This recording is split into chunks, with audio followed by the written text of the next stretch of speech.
Nous rendons gloire à Dieu, nous le célébrons. Apprends à célébrer le Seigneur. Apprends à louer l'Éternel. Apprends à lui dire merci.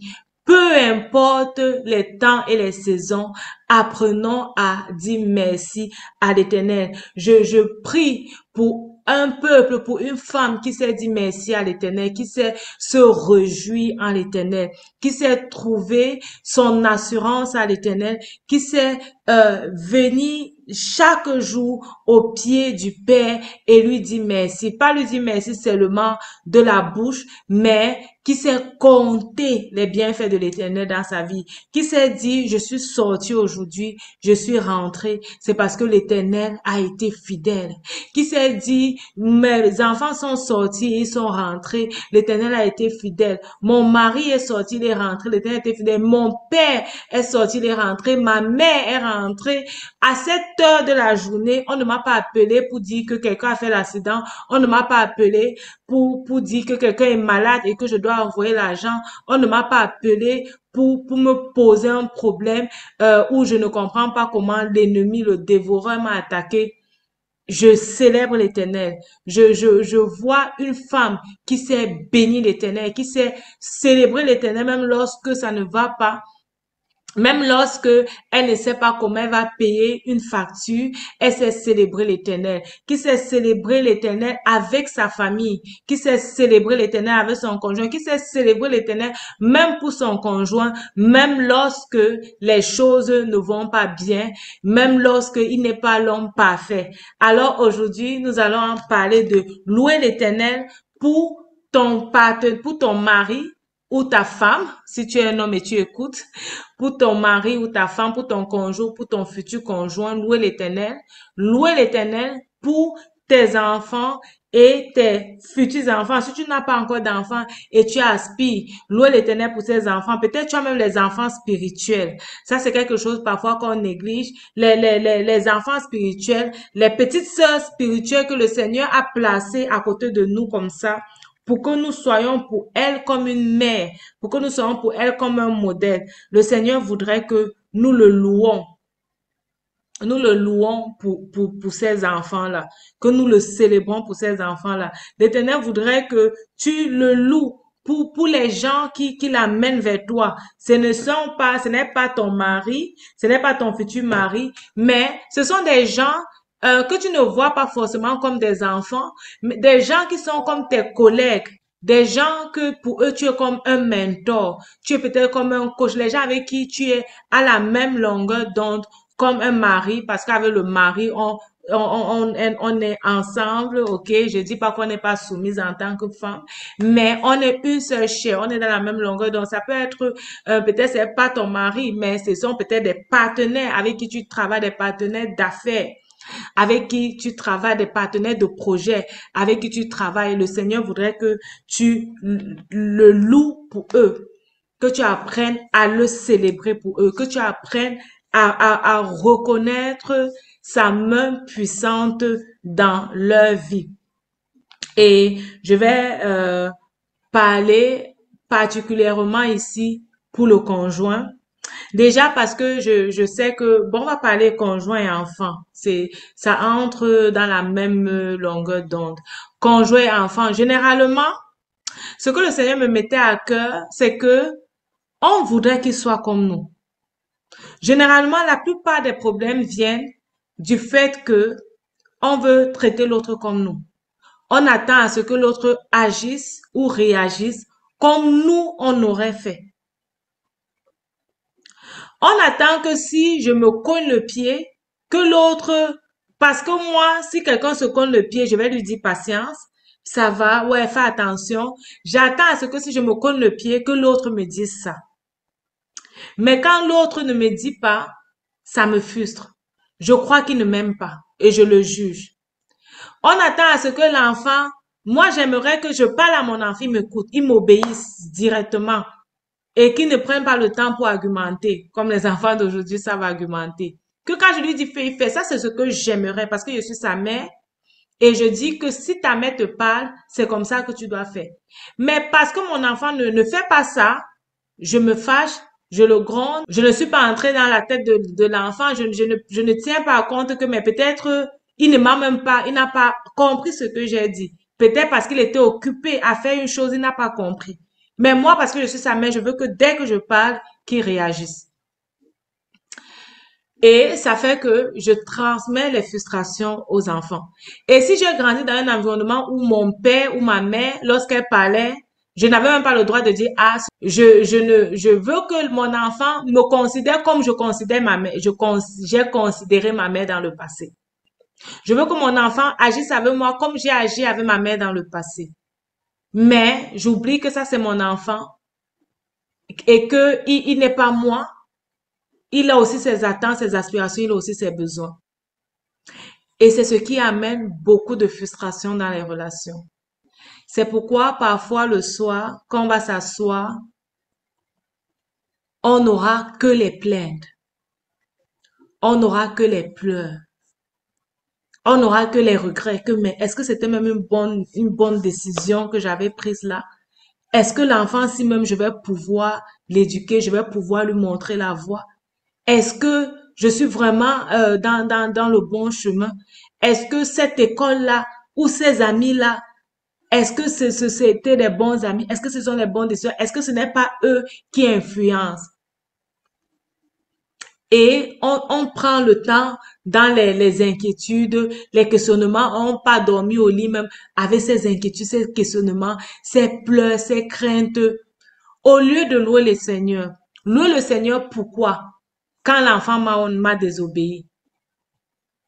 C'est ce qu'on va se demander. Pourquoi est-ce que je vais louer le Seigneur quand l'enfant m'a désobéi? Pourquoi est-ce que je vais louer le Seigneur quand mon mari ne me prête pas attention?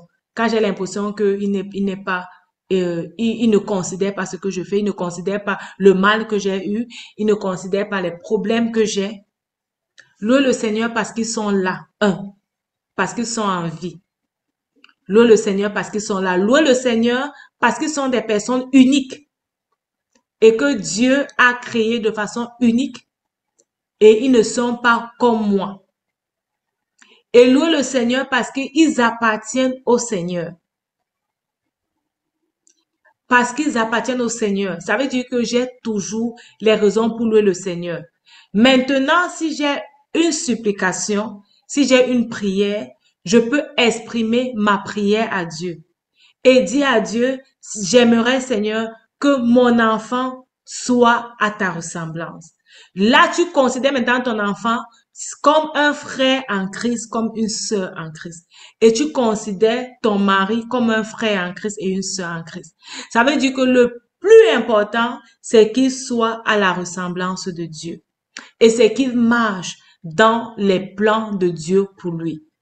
Le plus important pour l'enfant, c'est qu'il soit comme le Seigneur voudrait qu'il soit. Maintenant, en tant qu'éducateur, c'est demander au Seigneur comment est-ce que je peux l'aider à être cette personne que tu voudrais qu'il soit. Et le Seigneur va ouvrir tes yeux et tu vas voir que mais l'enfant, si il est seulement très bien, il est seulement bien. Si tu as un enfant, bon, je sais pas, un enfant qui a le goût de la vie, un enfant qui prend la vie, pour lui, la vie, c'est un jeu. Il y a ce type de personnalité-là. Des gens qui, ils jouent. Quand tu lui dis que dépose le téléphone sur là-bas, dans sa tête même, c'est le jeu. La façon qu'il va venir tenir le téléphone, toi, tu as regardé comment le téléphone est tombé parce que c'est quelqu'un qui prend la vie en jeu. Ça veut dire que c'est quelqu'un, en fait, qui ne va presque pas se plaindre. C'est quelqu'un qui aime tout ce qui est beau. C'est quelqu'un qui aime l'amour, qui apprécie tout ce qu'il a. C'est un bon caractère. Mais le défaut, ça peut être parfois, c'est une personne qui peut manquer de concentration ou bien qui peut ne pas euh, juger, qui peut ne pas quoi, juger le danger, donc mesurer le danger. Et c'est là que tu vas l'aider en tant qu'encadreur, en tant que mère spirituelle, en tant que père. Ça veut dire que tu vas l'aider à pouvoir mettre les limites. Mais pas crier, le gronder et voir seulement il joue trop. Il ne prend pas les choses au sérieux, non. Ça veut dire que tu auras quelqu'un qui va toujours t'amener la bonne humeur, qui aura toujours quelque chose qui va te faire rire, qui va te faire être en joie, qui va te manifester un peu l'amour, mais ça sera toujours dans un sens relax, plein de vie et tout. Et toi, tu vas aider cette personne à mesurer le danger. Et là, ce n'est pas dans la fâcherie, mais c'est dans le conseil et l'amour. Et en remerciant Dieu pour ce côté-là, parce que la société a besoin de ça. Là, nous avons besoin des gens qui nous amènent la vie, qui nous amènent la joie, qui savent nous faire rire. Donc, nous ne devons pas frustrer ceux qui sont à côté de nous, qui sont comme ça, parce qu'en leur frustrant, nous les empêchons de développer ce côté dont la société en a besoin, dont nous-mêmes, nous en avons besoin. Donc, quand je loue Dieu, pour quelqu'un qui ne se comporte pas toujours comme je veux, j'essaie de me focaliser sur ce que cette personne fait qui est bien. J'essaie de me focaliser sur les atouts de cette personne. J'essaie de me focaliser sur ce que cette personne m'apporte. Et j'apprends à encourager la personne maintenant à découvrir un autre aspect et je règle aussi certaines choses dans la prière. Je vais lire le psaume que j'ai envoyé aujourd'hui. Je bénis le Seigneur pour ce psaume parce que c'est un psaume aussi qui passe vraiment avec le thème de la reconnaissance pour le mari, pour la famille, euh, pour les enfants. Le psaume 127. Cantique de degré, c'est un psaume de Salomon.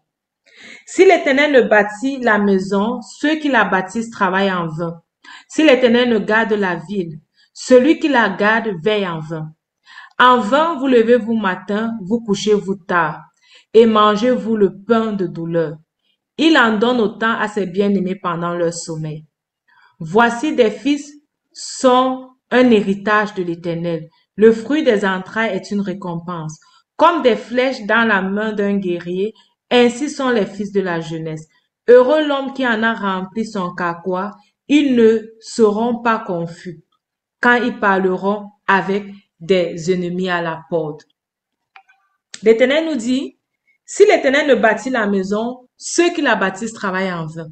Si ce n'est l'Éternel qui veille, si ce n'est l'Éternel qui te donne les orientations pour ton mari, pour ton futur mari, pour tes enfants ou tes futurs enfants, ce que tu fais, ça ne sert à rien.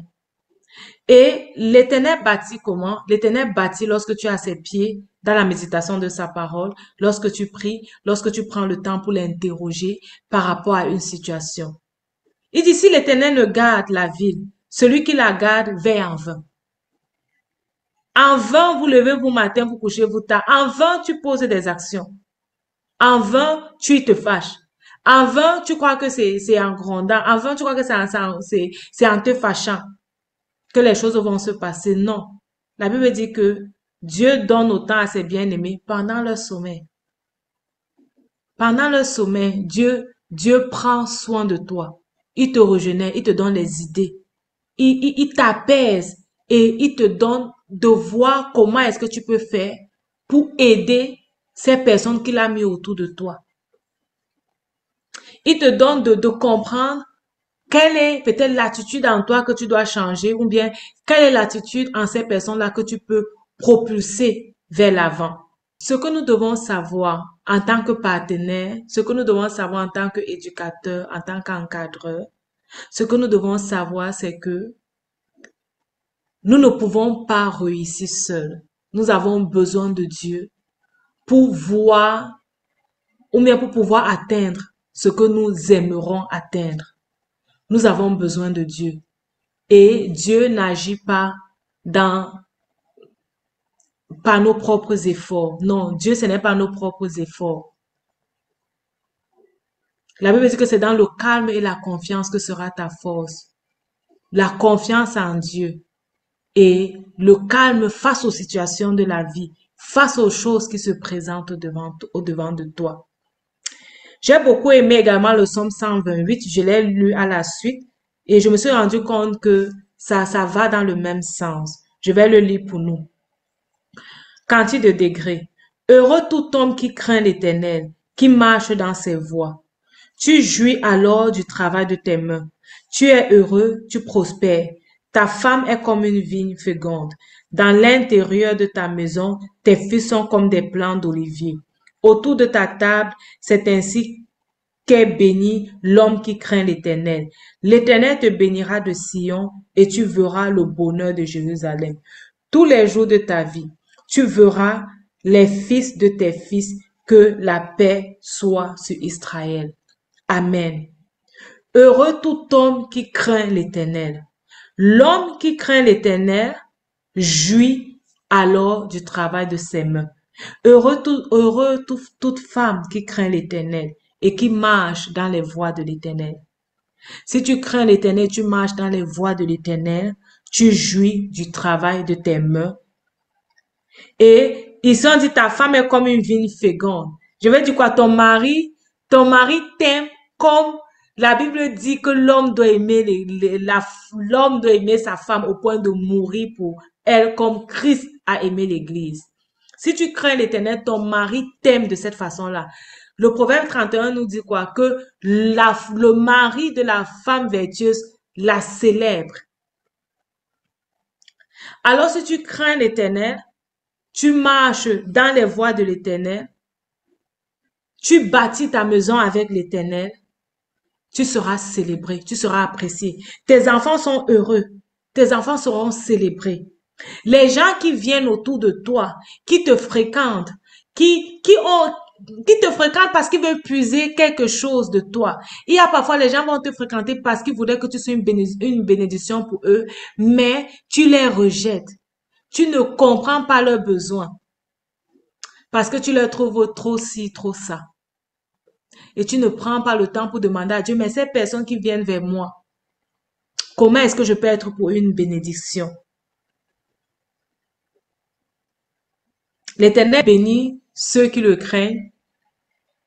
Et une façon de craindre Dieu, c'est de bâtir avec lui, c'est de rechercher sa présence, c'est de le rechercher, c'est de le laisser nous diriger, c'est de ne pas être trop émotif comme nous les femmes, nous sommes souvent prêtes à réagir. C'est aussi parfois bien, mais ce n'est pas toujours bien.